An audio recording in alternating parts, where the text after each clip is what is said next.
नमस्कार बच्चों, स्वागत है आपका ज्योतिर्वा एजुकेशन पर। आज हम पढ़ेंगे क्लास 8 हिंदी का चैप्टर नंबर 1 स्वदेश।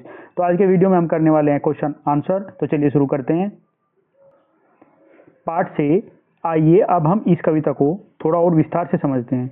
नीचे दी गई गतिविधियां इस कार्य में आपकी सहायता करेंगी। मेरी समझ से निम्नलिखित प्रश्नों के उपयुक्त उत्तर के सम्मुख तारा बनाइए। कुछ प्रश्नों के एक से अधिक उत्तर भी हो सकते हैं। तो बच्चों यहाँ पर क्वेश्चंस दिए गए हैं और उनके चार चार ऑप्शंस हैं। जो भी ऑप्शन करेक्ट होगा उसके सामने आपको तारा बनाना है। तो पहला क्वेश्चन है, वह हृदय नहीं पत्थर है। इस कविता में हृदय के पत्थर होने से क्या तात्पर्य है? तात्पर्य मतलब उसका क्या मीनिंग है? तो ऑप्शंस हैं सामाजिकता से, संवेदनहीनता से, कठोरता से और नैतिकता से। तो जिसके करेक्ट ऑप्शन हो जाएंगे वो संवेदनहीनता और कठोरता से। दोनों ऑप्शन इसके करेक्ट होंगे। क्वेश्चन नंबर सेकंड, निम्नलिखित में से कौन सा विषय इस कविता का मुख्य भाव है? ऑप्शंस हैं देश की प्रगति, देश के प्रति प्रेम, देश की सुरक्षा और देश की स्वतंत्रता। तो जिसका करेक्ट ऑप्शन होगा देश के प्रति प्रेम। क्वेश्चन नंबर थर्ड, हम हैं जिसके राजा रानी। इस पंक्ति में हम शब्द किसके लिए आया है? ऑप्शंस हैं देश के प्राकृतिक संसाधनों के लिए, देश की शासन व्यवस्था के लिए, देश के समस्त नागरिकों के लिए और देश के सभी प्राणियों के लिए। तो इसका जो करेक्ट ऑप्शन हो जाएगा देश के समस्त नागरिकों के लिए।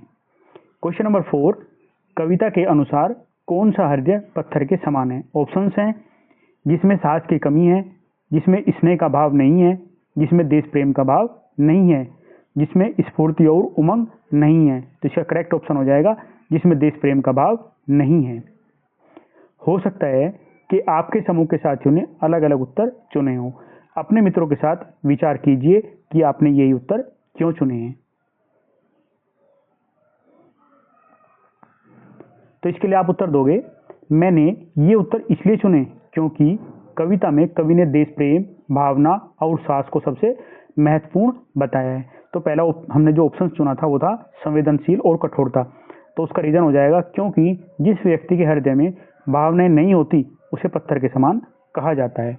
फिर जो सेकंड ऑप्शन हमने चुना आंसर का, देश के प्रति प्रेम, उसका हो जाएगा पूरी कविता में देश से प्रेम की प्रेरणा दी गई है, इसलिए यही मुख्य भाव है। और फिर थर्ड वन, देश के समस्त नागरिक, तो इसका रीजन हो जाएगा हम सब से पूरे देश के लोग यानी कि नागरिक समझे जाते हैं क्योंकि देश सभी का होता है।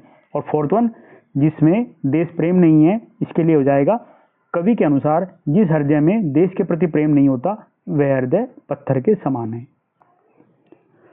मिलकर करें मिलान। कविता में से चुनकर कुछ पंक्तियां नीचे स्तंभ 1 में दी गई हैं। उन पंक्तियों के भाव या संदर्भ स्तंभ 2 में दिए गए हैं। पंक्तियों का उनके सही अर्थ या संदर्भों से मिलान कीजिए। तो यहाँ पर जो है स्तंभ 1 और ये स्तंभ 2 हैं। तो यहाँ पर जो वाक्य दी गई हैं या पंक्तियां दी गई हैं उनका सही जो भावार्थ है वो स्तंभ 2 में है, वो हमें मैच करना है। जैसे पहला वाक्य है, जिसने साहस को छोड़ दिया वह पहुंच सकेगा पार नहीं। तो जिसका मीनिंग हो जाएगा वो ये वाला हो जाएगा, जिसने किसी कार्य को करने का साहस छोड़ दिया तो वह किसी लक्ष्य को प्राप्त नहीं कर सकता है। फिर दूसरी पंक्ति है, जो जीवित जोश जगा न सका उस जीवन में कुछ सार नहीं। तो इसका भावार्थ हो जाएगा, जो स्वयं के साथ ही दूसरों को भी प्रेरित और उत्साहित नहीं कर सकते उनका जीवन निष्फल और अर्थहीन है। फिर थर्ड पंक्ति है, जिस पर ज्ञानी भी मरते हैं, जिस पर है दुनिया दीवानी। तो इसका भावार्थ हो जाएगा, जिस देश की ज्ञान संपदा से समूचा विश्व प्रभावित है। और फोर्थ पंक्ति है, सब कुछ है अपने हाथों में, क्या तोप नहीं तलवार नहीं। तो इसका भावार्थ हो जाएगा, जिस प्रकार युद्ध में तोप और तलवार की आवश्यकता होती है उसी प्रकार मनुष्य की प्रगति के लिए साहस और इच्छा शक्ति की आवश्यकता होती है। पंक्तियों पर चर्चा। कविता में से चुनकर कुछ पंक्तियां नीचे दी गई हैं, इन्हें ध्यानपूर्वक पढ़िए और इन पर विचार कीजिए। आपको इनका क्या अर्थ समझ में आया, अपने विचार अपने समूह में साझा कीजिए और लिखिए। तो यहाँ पर पंक्ति दी गई है, निश्चित है निसंशय निश्चित है जान एक दिन जाने को, है कालदीप जलता हरदम जल जाना है परवानों को। तो इसका अर्थ है, कवि कहता है यह बिल्कुल निश्चित है कि हर जीवित प्राणी को एक दिन मृत्यु का सामना करना ही पड़ता है। जीवन स्थायी नहीं है। कालदीप मतलब समय का प्रतीक है जो लगातार जलता रहता है, यानी समय कभी नहीं रुकता। जैसे परवाना दीपक की लो पर जलकर नष्ट हो जाता है उसी प्रकार मनुष्य का जीवन भी धीरे धीरे समाप्त हो जाता है।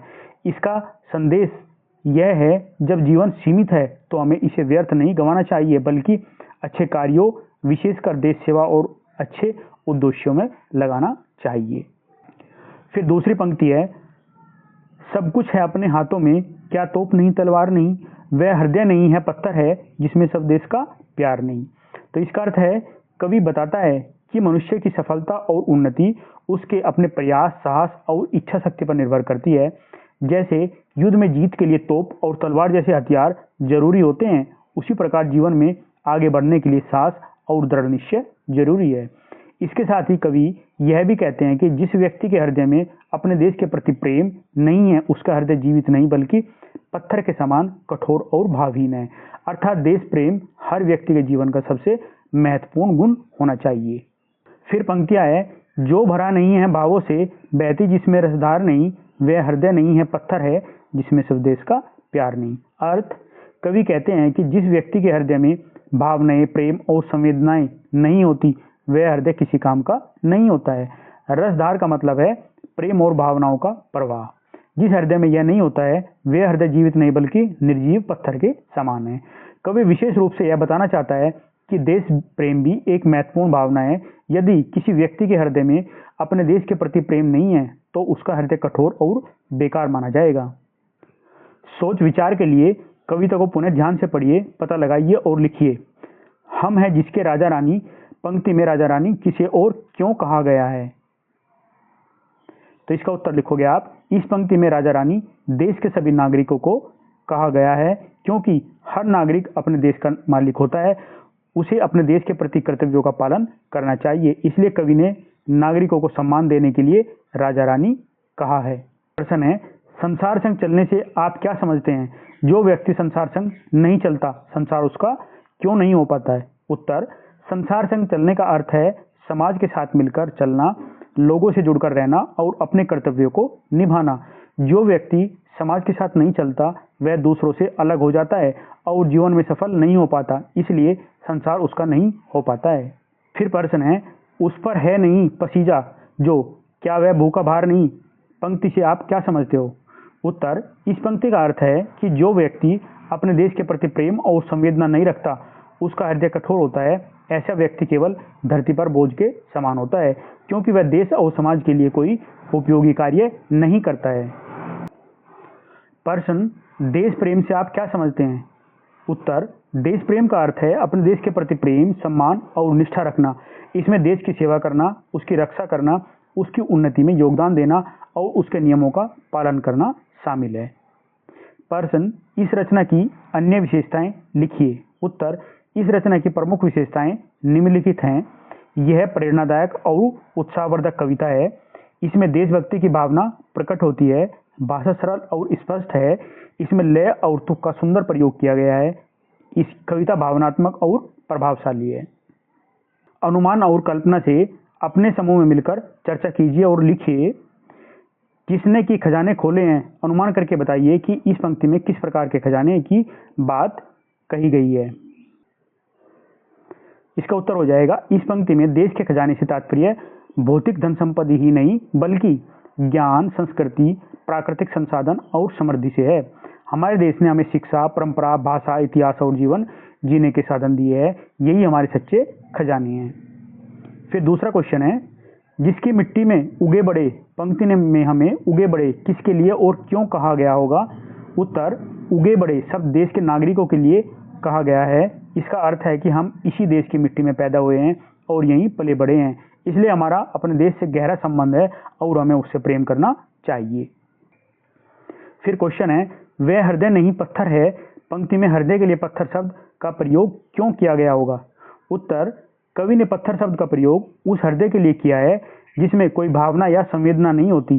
जैसे पत्थर कठोर और निर्जीव होता है, उसी प्रकार जिस व्यक्ति के हृदय में देश प्रेम नहीं होता है, वह भावहीन और कठोर होता है। क्वेश्चन, कल्पना कीजिए कि पत्थर आपको अपनी कथा बता रहा है, वह आपसे क्या क्या बातें करेगा और आप उसे क्या क्या कहेंगे? उत्तर, यदि पत्थर बोलता है तो वह कहता है कि मैं बहुत कठोर हूँ और मुझ में कोई भावना नहीं है। जब मैं नदी में था तो पानी की धारा मुझसे घिस घिस कर बदलती रहती थी, लेकिन फिर भी मैं कठोर ही रहा। मैं उसे कहता कि तुम्हें भी मनुष्य की तरह प्रेम और भावनाएं सीखनी चाहिए। जीवन में केवल कठोर होना ही अच्छा नहीं है, बल्कि दूसरों के प्रति प्रेम और संवेदना होना भी जरूरी है। क्वेश्चन, देश प्रेम की भावना देश की सुरक्षा के साथ साथ संरक्षण में भी जुड़ी होती है। बताइए कि देश के किन किन संसाधनों या वस्तुओं को संरक्षण की आवश्यकता है और क्यों। उत्तर, देश के प्राकृतिक संसाधनों जैसे जल, जंगल, भूमि, वायु और वन्य जीवों को संरक्षण की आवश्यकता है। इसके अलावा हमारी संस्कृति, भाषा और ऐतिहासिक धरोहरों को भी बचाना जरूरी है। इनका संरक्षण इसलिए आवश्यक है क्योंकि ये देश की संपत्ति हैं और इनके बिना देश का विकास संभव नहीं है। यदि हम इन्हें सुरक्षित रखेंगे तो आने वाली पीढ़ियां भी इनका लाभ उठा सकेंगी। कविता की रचना, जिसकी मिट्टी में उगे बड़े, पाया जिसमें दाना पानी, है माता पिता बंधु जिसमें हम हैं जिसके, राजा रानी। इन पंक्तियों के अंतिम शब्दों को ध्यान से देखिए। दाना पानी और राजा रानी, इन शब्दों की अंतिम ध्वनि एक ही है। इस विशेषता को तुक मिलाना कहते हैं। अब नीचे दिए गए प्रश्नों पर 5-5 के समूह में मिलकर चर्चा कीजिए और उनके उत्तर लिखिए। शब्दों के तुक मिलाने से कविता में क्या विशेष प्रभाव पड़ा, कविता को प्रभावशाली बनाने के लिए और क्या क्या प्रयोग किए गए। तो इनके आंसर आपको देने हैं। तो इसका आंसर हो जाएगा, शब्दों के तुक मिलाने से कविता में मधुरता और लय उत्पन्न होती है। इससे कविता सुनने और पढ़ने में आकर्षण तथा याद करने में आसान हो जाती है। तुक मिलाने से कविता का सौंदर्य बढ़ जाता है और उसका प्रभाव पाठक पर अधिक पड़ता है। फिर दूसरा क्वेश्चन है, कविता को प्रभावशाली बनाने के लिए और क्या क्या प्रयोग किए गए हैं। उत्तर, कविता को प्रभावशाली बनाने के लिए कवि ने सरल और स्पष्ट भाषा का प्रयोग किया है। इसमें भावनात्मक शब्दों का उपयोग किया गया है जिससे देश प्रेम की भावना प्रकट होती है। कविता में लय, तुक और अलंकारों का सुंदर प्रयोग किया गया है। इसके साथ ही प्रेरणादायक शैली अपनाई गई है जो पाठकों को उत्साहित करती है। आपकी कविता देश प्रेम से जुड़े अपने विचारों को आधार बनाते हुए कविता को आगे बढ़ाइए। वह हृदय नहीं पत्थर है जिसमें स्वदेश का प्यार नहीं। तो हमेशा भी आगे बढ़ाना है, इसमें और लाइंस कविता की ऐड करनी है। तो इस प्रकार से आप बना सकते हो, वह हृदय नहीं पत्थर है जिसमें स्वदेश का प्यार नहीं, जो देश के हित कुछ कर न सके उस जीवन का कोई सार नहीं, जो मातृभूमि पर मिट न सके उसमें सच्चा अधिकार नहीं, जो त्याग और सेवा न जाने उसका जीवन उज्जवल नहीं। भाषा की बात, शब्द से जुड़े शब्द। नीचे दिए गए रिक्त स्थानों में स्वदेश से जुड़े शब्द अपने समूह में चर्चा करके लिखिए, फिर मित्रों से मिलाकर अपनी सूची बढ़ाइए। तो यहाँ पर स्वदेश दिया गया है, तो इससे जो स्वदेश से जुड़े शब्द हैं वो हो जाएंगे राष्ट्र, मातृभूमि, धरती, देशभक्ति, स्वदेशी, भारत, वतन, जननी और देश। विराम चिन्हों को समझे। जो चल न सका संसार संग, बहती जिसमें रसधार नहीं, पाया जिसमें दाना पानी, है मात पिता बंधु जिसमें हम हैं जिसके, राजा रानी जिसमें न जाति उद्धार हुआ। कविता में आई हुई उपयुक्त पंक्तियों को ध्यानपूर्वक पढ़िए। इनमें कुछ शब्दों के बीच एक चिन्ह लगा हुआ है जिसे योजक चिन्ह कहते हैं। योजक चिन्ह दो शब्दों में परस्पर संबंध स्पष्ट करने तथा उन्हें जोड़कर लिखने के लिए प्रयोग किए जाते हैं।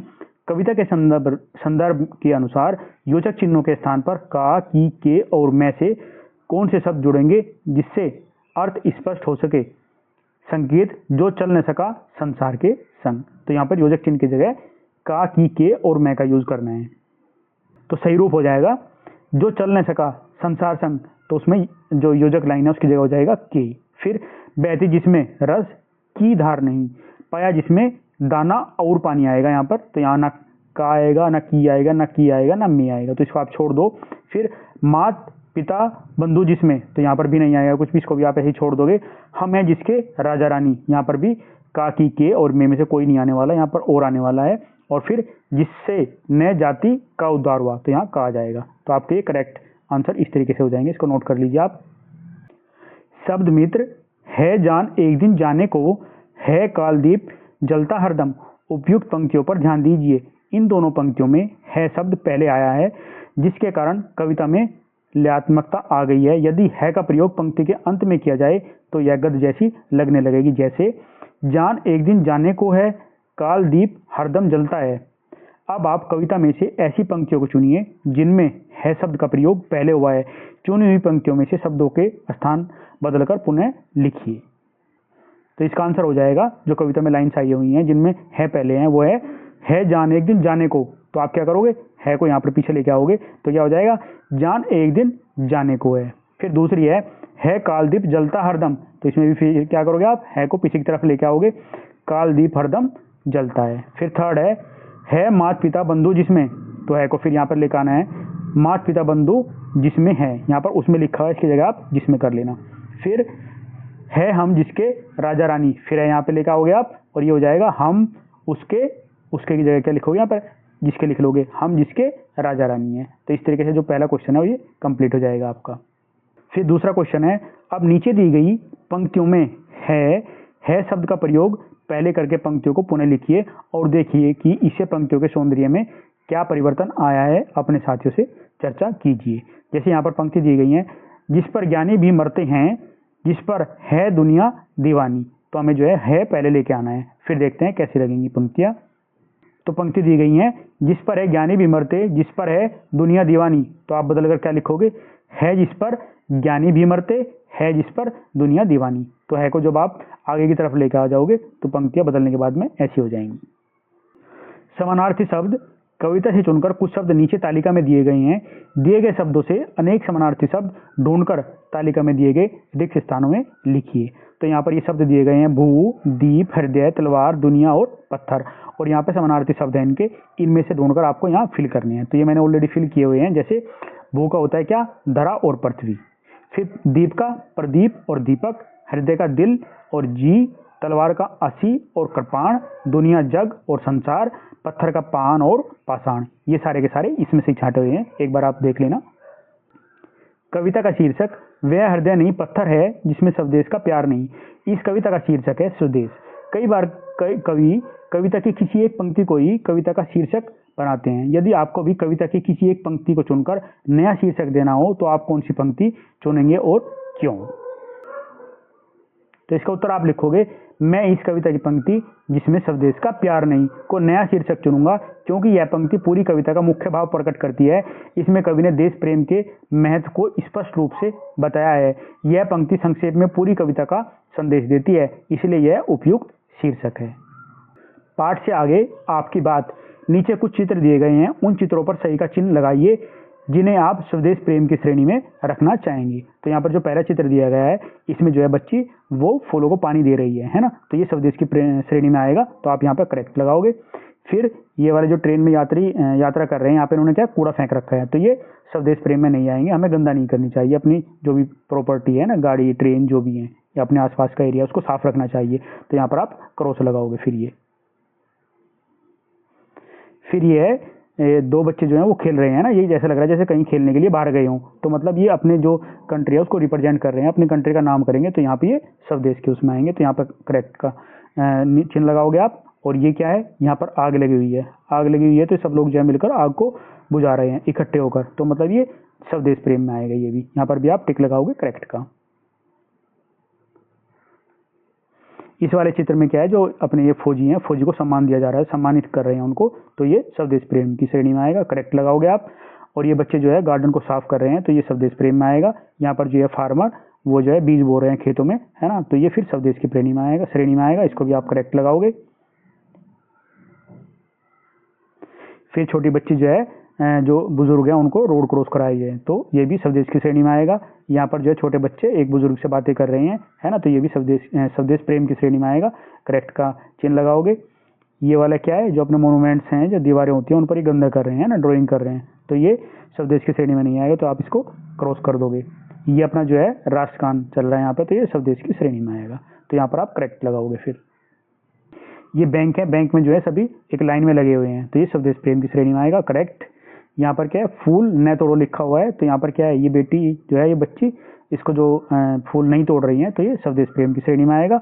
और ये क्या है, ये रूम में देखो आप, रूम में क्या है, ये फैन चल रहा है, एसी भी ऑन है, लाइट भी ऑन है ना, सब टीवी भी चल रहा है, तो यहाँ पर क्या है, सब वेस्टेज हो रही है लाइट की, है ना। जब भी हम कमरे से बाहर जाएं तो हमें सब चीज़ें बंद करनी चाहिए, तो ये स्वदेश की श्रेणी में नहीं आएगा, तो यहाँ पर क्रॉस लगाएंगे हम। फिर ये क्या है, ये पानी के ऊपर सब लोग लड़ रहे हैं, तो सभी को लड़ना नहीं चाहिए, तो ये स्वदेश की श्रेणी में नहीं आएगा, तो यहाँ पर क्रॉस लगाओगे। अब आप अपने उत्तर के पक्ष में तर्क भी दीजिए, तो हमने साथ साथ तर्क भी दिए हैं, तो आप इस तरीके से इसको कंप्लीट करोगे। हमारे अस्त्र शस्त्र, सब कुछ है अपने हाथों में, क्या तोप नहीं तलवार नहीं। देश की सीमा पर सैनिक सुरक्षा प्रहरी की भांति खड़े रहते हैं। वे बुरी भावना से अतिक्रमण करने वालों का सामना तोप तलवार और बंदूक आदि से करते हैं। आप बताइए कि निम्नलिखित स्वदेश प्रेमियों के लिए अस्त्र शस्त्र क्या होंगे। देखो, जैसे फौजी लोग होते हैं तो वो हमारी जो सैनिक लोग होते हैं हमारी सीमा पर वो रक्षा करते हैं दुश्मनों से। लेकिन जैसे विद्यार्थी, अध्यापक, कृषक, चिकित्सक, वैज्ञानिक, श्रमिक, पत्रकार, ये सब भी जो है स्वदेश प्रेमी होते हैं। वो किसी न किसी और रूप में होते हैं। जैसे अगर हम विद्यार्थी की बात करें तो विद्यार्थी किस तरीके से करते हैं, ज्ञान, मतलब उनके लिए क्या हो जाएगा, पुस्तक और कलम, यानी कि जो पेन होता है, परिश्रम और अनुशासन। अगर इनमें ये सब चीजें होंगी विद्यार्थी के अंदर तो मतलब वो देश प्रेमी है, स्वदेश प्रेम करता है वो। अध्यापक मतलब अध्यापक का काम क्या होता है, शिक्षा देना, ज्ञान देना और मार्गदर्शन करना।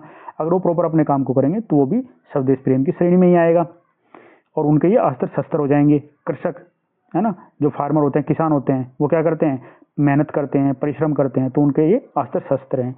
चिकित्सक, जो डॉक्टर होते हैं, वो दवा या और उनका सेवा भाव होना चाहिए उनके अंदर, तो ये उनके अस्त्र शस्त्र हैं। वैज्ञानिक क्या करते हैं, शोध मतलब खोज करना और तकनीकी ज्ञान होना, ये उनके अस्त्र शस्त्र हैं।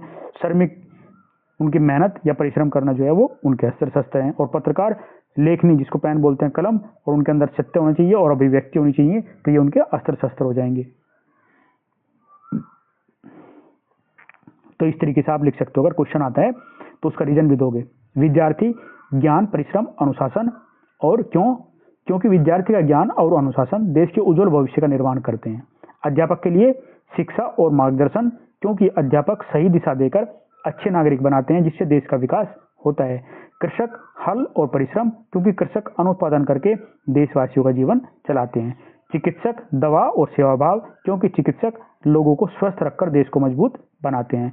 वैज्ञानिक, शोध और तकनीकी ज्ञान, क्योंकि वैज्ञानिक नई खोजों से देश को प्रगति की ओर ले जाते हैं।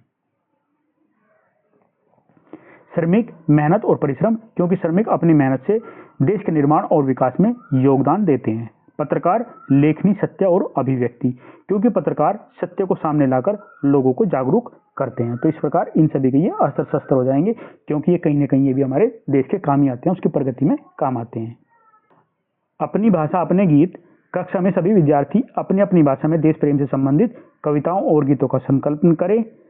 किसी एक गीत की कक्षा में संगीतात्मक प्रस्तुति भी करें। तो बच्चों, एक्टिविटी आपको करनी है। फिर तिरंगा झंडा कब प्रसन्न और कब उदास। राष्ट्रीय ध्वज, तिरंगा झंडा देश का सम्मान है। किसी एक दिन सोने से पहले अपने पूरे दिन के कार्यों को याद कीजिए और विचार कीजिए कि आपके किन कार्यों से तिरंगा झंडा उदास हुआ होगा और किन कार्यों से तिरंगे झंडे को प्रसन्नता नहीं हुई होगी। झरोके से आपने देश प्रेम से संबंधित स्वदेश कविता पढ़ी। अब आप स्वदेशी कपड़े, खादी से संबंधित सोहनलाल द्विवेदी की कविता खादी गीत का एक अंश पढ़िए। तो ये खादी गीत है बच्चों, इसको लिखा है सोहनलाल द्विवेदी जी ने। खादी के धागे धागे में अपनेपन का अभिमान भरा, माता का इसमें मान भरा, अन्याय का अपमान भरा। खादी के रेशे रेशे में अपने भाई का प्यार भरा, माँ बहनों का सत्कार भरा, बच्चों का मधुर दुलार भरा। खादी की रजत चंद्रिका जब आकर तन पर मुस्काती है, नव जीवन की न्यू ज्योति अंत स्थल में जग जाती है। साझी समझ, आपने स्वदेश कविता और खादी गीत का उपयुक्त अंश पढ़ा। स्वतंत्रता आंदोलन के समय लिखी गई दोनों कविताओं में देश प्रेम किस प्रकार अभिव्यक्त हुआ है, साथियों के साथ मिलकर चर्चा कीजिए। साथ ही खादी गीत पूरी कविता को पुस्तकालय या इंटरनेट से ढूंढकर पढ़िए।